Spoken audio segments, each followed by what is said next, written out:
please? Or something? Thank you so much for joining our meet and greet open call session today. I do apologize in advance because the cats will be playing around in the background as they do. They're very, very excited that we are here today to introduce our online course. It's a course that I've done online for quite a few years, and then I've brought back to in person because there was a demand, and now because of the situation in the Middle East, we thought it was a far better idea to bring it back online because we just don't know what's going to happen. But we know that for sure online we can deliver the training and it's very safe. And there's also a huge, huge plus, which is the fact that we can record the sessions and then make them available. So if anybody has a little bit of restriction or travel or time appointments, they can always catch up with the recording at the earliest on demand. Okay. I will explain a little bit about myself and about the course as well, so that you have a better idea and a better understanding of what it's all about. So my name is Carla. As you probably all know by now, Carla Julian. I come from a background in performing arts and education. I've been London-based for 10 years before I moved to Dubai over 13 years ago and started children's yoga. Mindfulness was not there yet, and children's yoga was very, very challenging to introduce. Still, the yoga scene in, I think, the whole region, I think pretty much in the whole of the Middle East, was not a very popular thing. There was still a lot of stigma, a lot of misunderstandings and misconceptions, and let alone bringing yoga into classrooms. Was something that it was a new concept, or into studio spaces or events, was something that was completely unexpected. And well, it was welcome to a certain extent, and it was considered a little bit maybe too risky for certain other people.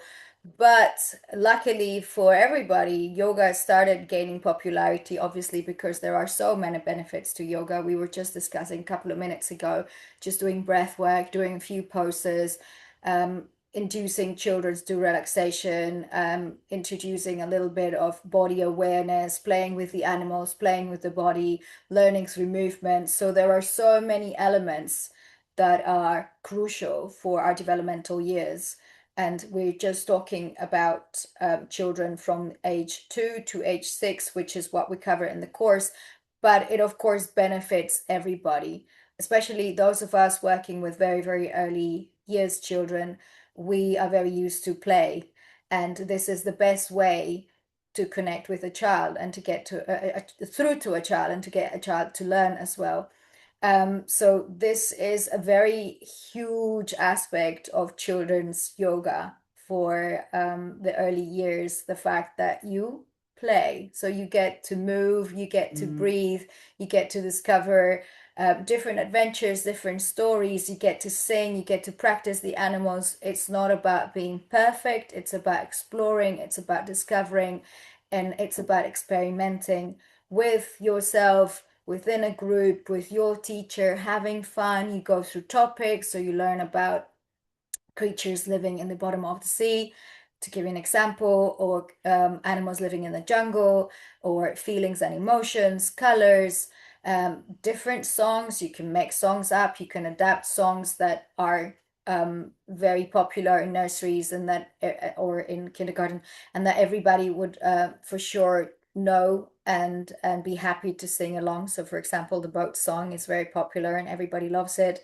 I cover a little bit of anatomy for very young people, and also brain anatomy, which I think is the most important element when we're talking about child development, so that we have an idea of why it is so important that we learn through play and movement before we make it to a desk. And that is, I think, one of the key elements and highlights. I know we have taken on huge steps over the past 5, 7 years. I think if there's anything positive in terms of the way we approach early years education post-COVID, is the fact that we require movement, and keeping us contained doesn't really support our development as much as movement does. And that is one of the, again, super highlights of yoga. We also don't need a particular space. Any space is good. Any yoga mat is good. Any animals, any fun story is good. So there really is a lot of scope. Range and variety is exceptionally open because it's based around imagination, imaginative aspects or creative aspects. So you really touching on a child's imagination and you broadening all of that. Crazy little mind and fascinating little mind, and then you get to travel and you see how the kids really get into the story and travel. How do you get to travel? You get to travel in an airplane, so you have to make your airplane, or you get to meet the elephant, and then you have to make the elephant with your body, and then you're an elephant, and then you as an elephant maybe are happy, you're having a really good day, or maybe you're a little frustrated because you cannot make it to cross the bridge, and you're overcoming your challenges and your obstacles as a big elephant or as a small elephant or as your elephant is feeling in that particular day. So it's very within the structure of a kids yoga class or a toddlers yoga class. There's a lot of room for authenticity. There's a lot of room for experimentation. There's a lot of room for expression. And in fact, when we narrow down children's activities, um, yoga is the one activity in which a child gets to interact with the teacher, instructor, coach the most because you ignite imagination. You go traveling through an experience, an adventure, a story, and it doesn't have to be very long, but maybe for those 15, 20 minutes, even 10 minutes, the child gets to expand their imagination, broaden their imagination, and actually get to connect with being, for example, a jungle animal. And then you can ask them, what's your favorite jungle animal after the experience? And then they can tell you who that was and why. And that is it's something very simple, but that's something very beautiful. And that gives a child a lot of confidence, a lot of understanding, a lot of interaction, a lot of opportunity to express themselves, because it is sometimes a little bit daunting to express yourself, especially when it comes to being surrounded in a group of maybe people you know, maybe people you don't necessarily know, you don't know yet, you don't know so well. So that's pretty much the foundation of the course. Again, I've been doing it for a few years and it's been really, really successful. And it really touches my heart to see the number of parents and early years teachers that I've trained and certified, and they've gone off to implement children's yoga in their communities, children's yoga in their nurseries, in the early learning centers. And I still keep in touch. I always keep the groups open. I still keep in touch with quite a lot of them. And it's fascinating to see their progression and to see children who were very shy or we're always really angry and really frustrated and that happens and this is a way for them to help themselves, so you're helping them help themselves, and it's beautiful. And I always say there's a 4 week period which is adaptative, there's a 6 to 8 week period in which you start seeing that adaptation becoming progress because there's an understanding and the poses repeat themselves to an extent. Of course, there's always breathing exercises, there's always a sun salutation, but then you change the topic, but it's the same structure. So you go into that pattern. So the child has an expectation of what's happening, and they understand that structure and that pattern, and they learn to enjoy it. And then that gives them confidence that, oh, now I can balance and I can be a tree. Now I can balance and I can be an eagle. Now I know this is the airplane. And that gives them a lot of empowerment, which is very, very, very beautiful. Or breathing exercises. I know this helps me to relax, and relaxing makes me feel good. Um, so these are all really, really positive elements to bring into a child's life, especially from the young age of 2. We can start younger, but I always recommend 2 is the best age. Of course, everyone's development is entirely different, but yeah, 2 to 6 is wonderful. Any questions there, ladies? This is it from my side. The floor is yours. You can type up in the chat I can check it out and reply.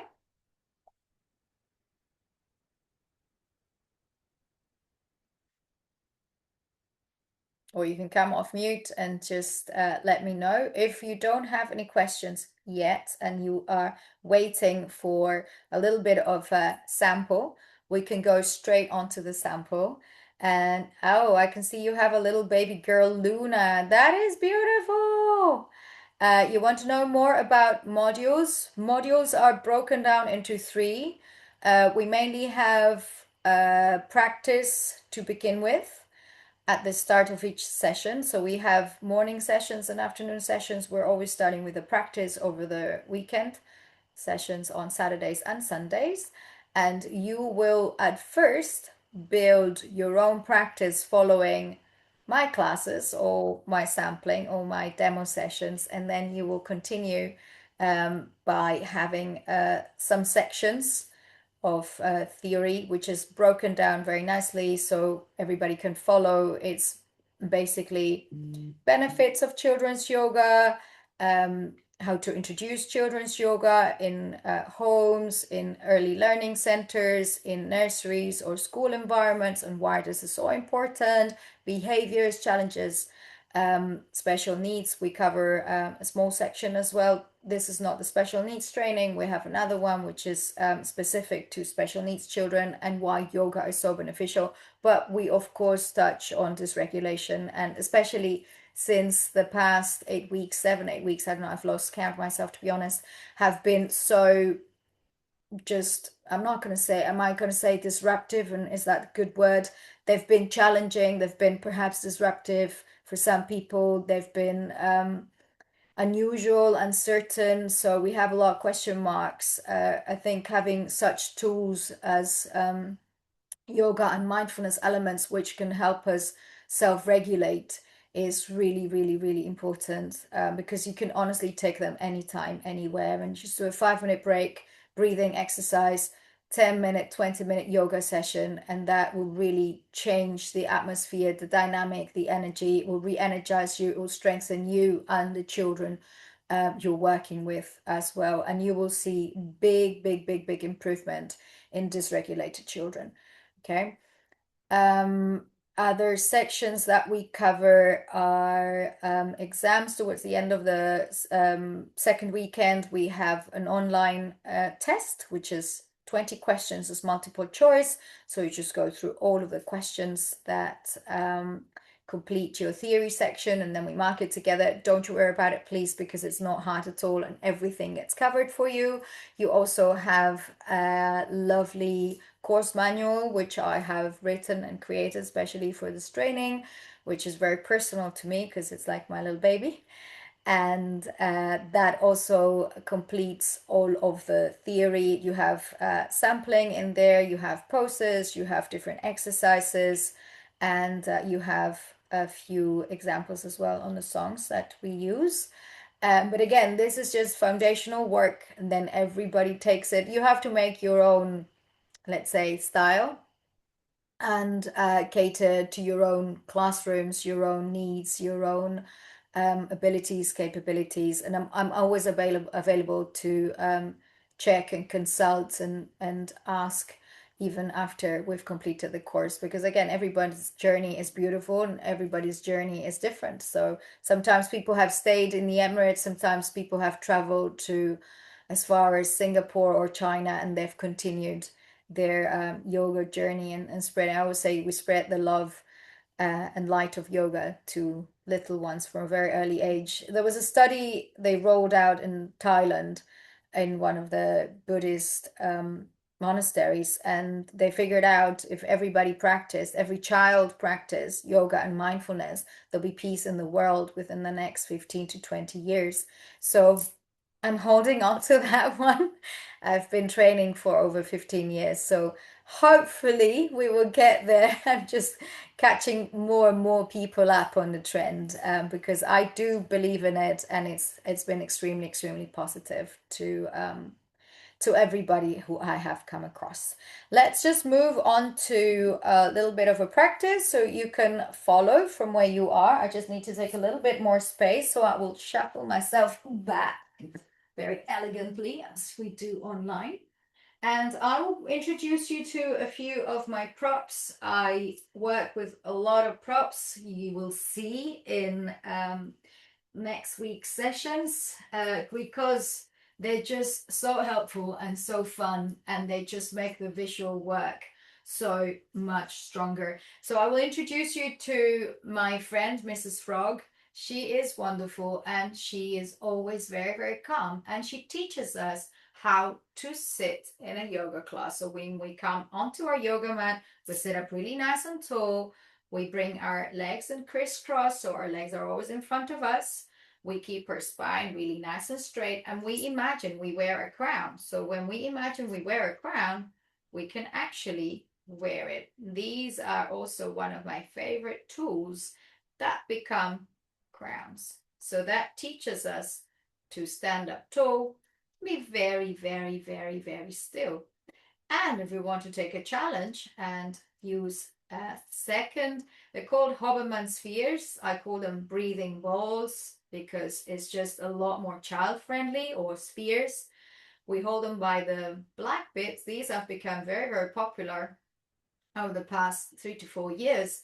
We use them to teach what happens to our body when we breathe in and out. So when we take a big breath in and we open the breathing bowl, the body expands, our lungs get super nice and big, and slowly we can breathe out and begin to close the breathing bowl together, make it small again. And this is what happens to our lungs when we breathe out very, very slowly. We make them small back again. All right, so slowly breathing in. If you don't have a breathing bowl, it's absolutely no problem. You can use your hands. So also with your hands, you have the freedom of range. So you can make a breathing ball in between your hands, or an energy ball. You can give it a color, you can give it texture, you can give it power. See, I'm still wearing my crown. So that means I'm sitting up very nice and tall, and I'm staying still. All right. Let's take a big breath in and make space in between your hands and feel that magical energy grow, grow, grow, grow. Take the biggest big breath in. Nice. Look at how beautifully nice, big and strong your body became. And now slowly, slowly, slowly breathing out through your nose. Bring your hands together again. Shrinking that magical energy ball. Beautiful. Very nice. Well done. And then when we close, we can bring our hands together into our hearts. We can reach up and remove our crowns. Oops, sometimes they get caught in our hair, but it's never a problem. They always come off very beautifully. So we have smaller ones, we have bigger ones. They come in different colors. They come in rainbow. This is, I think, one of the first ones I ever had. And it's been used for many, many years and loved for many, many years. Rockets. Rockets teach us a lot about science. And rockets go very, very, very high up in the sky, and they make a wonderful noise. Can you be a rocket? Okay, so for a rocket, let's come into our Malasana for adult yoga class. So we're coming into a squat. This is great for our hips, and it's very easy for children to sit down like this. And this is how we make the rocket base. Ready? We're going to start making a rocket noise. Ready? Have you ever thought of being a rocket? And would you like to become a rocket? Ready? Taking a big breath into your nose and breathing out through your mouth, making a rocket noise. Ready? 3, 2, and 1. You can be very loud, you can be quiet, you can be calm, you can be fast. It's your rocket. It's really up to you. Choose your rocket. Ready? 3, 2, 1. Big breath into your nose. And big breath out through your mouth, making your rocket sound. That is so powerful. Look at that. Your rocket's going all the way up. Ooh, traveling. And your rocket goes away. Beautiful. Okay. Very, very, very nice. So that is 2 examples of breathing exercises, and they're different. A third one, which is one of my favorites as well, is a breathing flower.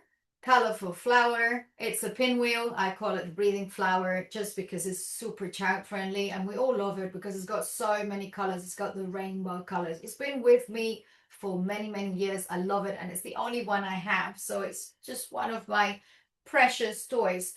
How we use it? We use it to express colors. So I always ask them when we do flower pose and when we do butterflies, we explain the butterflies come to the beautiful flowers and what is the color of your flower today. So they tell me red, or they tell me blue, or they tell me pink. So what we do is we bring the target color, let's target blue today, to the top. We take a big breath in and we indicate they have to really focus and laser at the blue. Okay, so we take a big breath in and blow out through our mouth. And again, we take a big breath in, target the pink this time, into our nose and out through our mouth. And one last time. Well, we're targeting the green now. Take a big breath into our nose and out through our mouth. Fantastic. So this is how we use pinwheel breathing or flower breathing. And it takes a lot of stress and anxiety out of our bodies, and that makes us feel really, really good. Let's take a big breath in, reach your hands up, and reach your hands all the way back down into our circle. Take a big breath in, reach your hands up, touch the sky, take a nice big stretch, and big breath out, reach your hands down. And one last time, take a big breath in, reach your hands up, and one last time, reach your hands down. Good job. One of the last ones we're going to see, is my magical rainbow. Would you know who lives across from the rainbow? Can you take a guess? Magical animals live across from the rainbow. So we have to open up. Imagine there is a beautiful waterfall and we need to go across it. And when we get across that beautiful waterfall, wow, whoopsie, who's popping out? Hello. Oh, we have a beautiful unicorn. Yay! Look at that lovely brown unicorn. Let's put them in here so we can all see.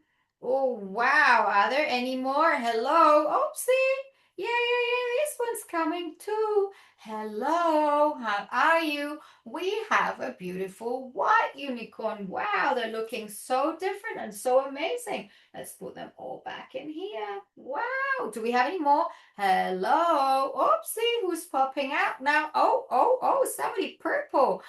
Here's our purple unicorn. Wow, I didn't know there were so many different unicorns and so many different colors.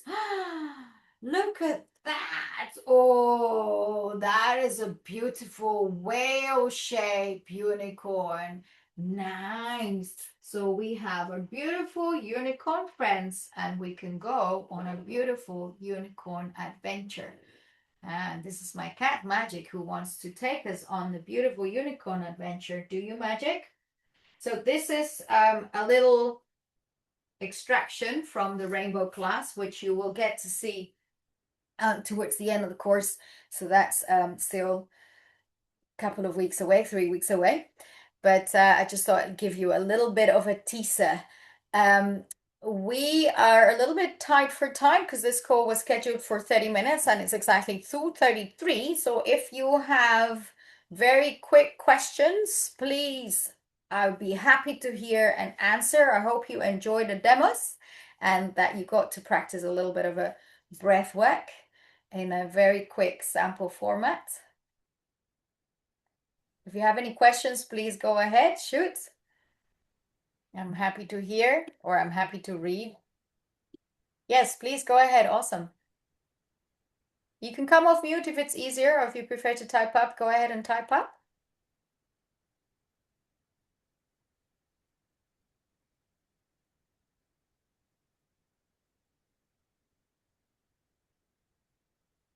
Oh, there you are. Great seeing you. Hi. How are you? I'm glad you Happy can join us. to, this is really, really nice to hear about Can you the speak? courses Can gonna you be. Sorry, can you speak up a little bit, my dear? I can't hear you. Okay. Not All sure if right. it's the connection. Um, you can hear me now, yeah? Yeah, that's better. Yeah. Okay.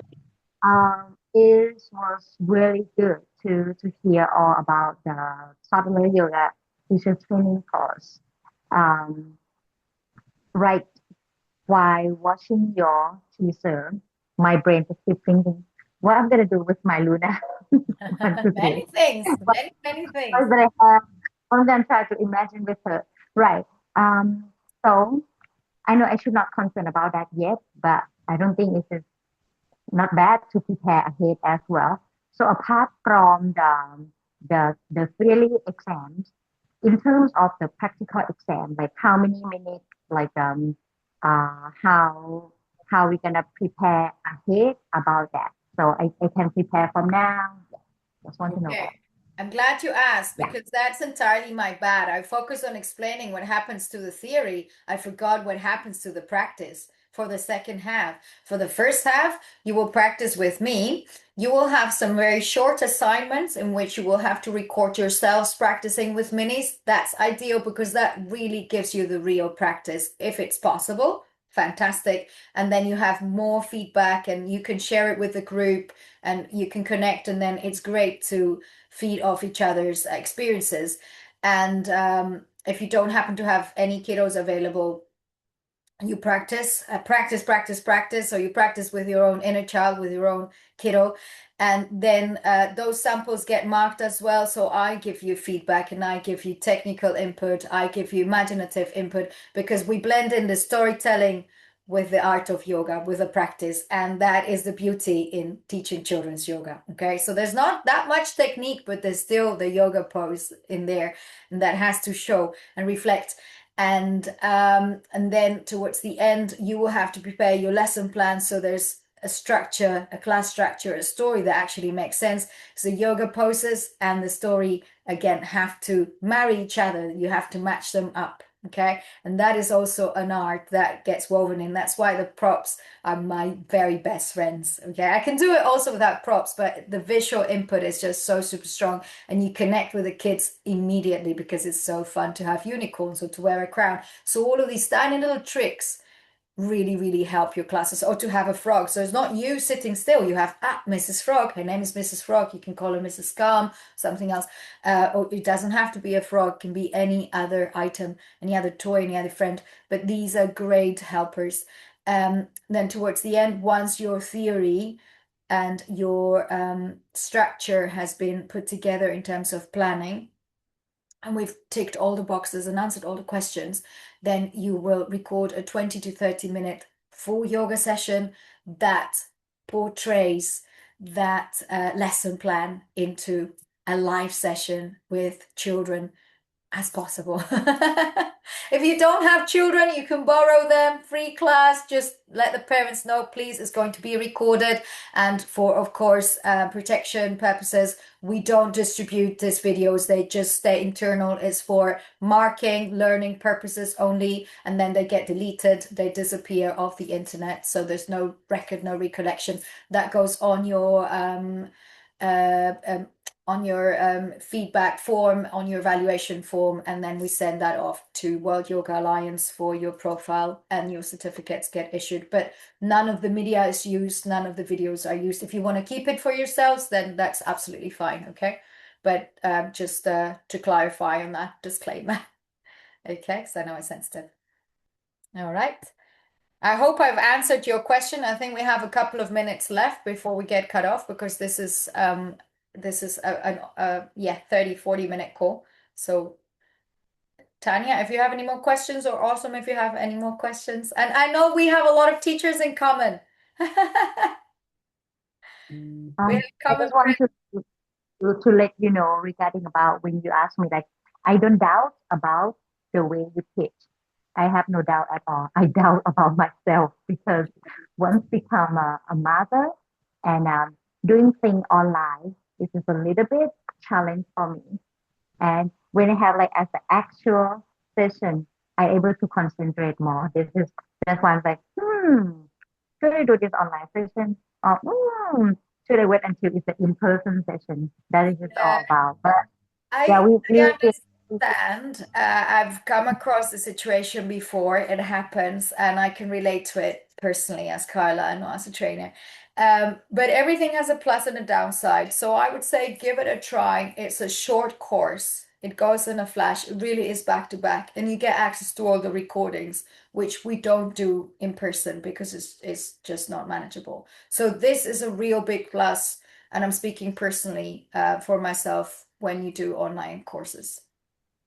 But we will, of course, have the opportunity to meet in person, and you're welcome to come and join any of my in-person classes with the kiddos whenever you want. Really, just let me know. Just give us notice. But that's completely open as well. So I teach every Wednesday in Sustainable City. Everybody on the course is welcome to join. Okay.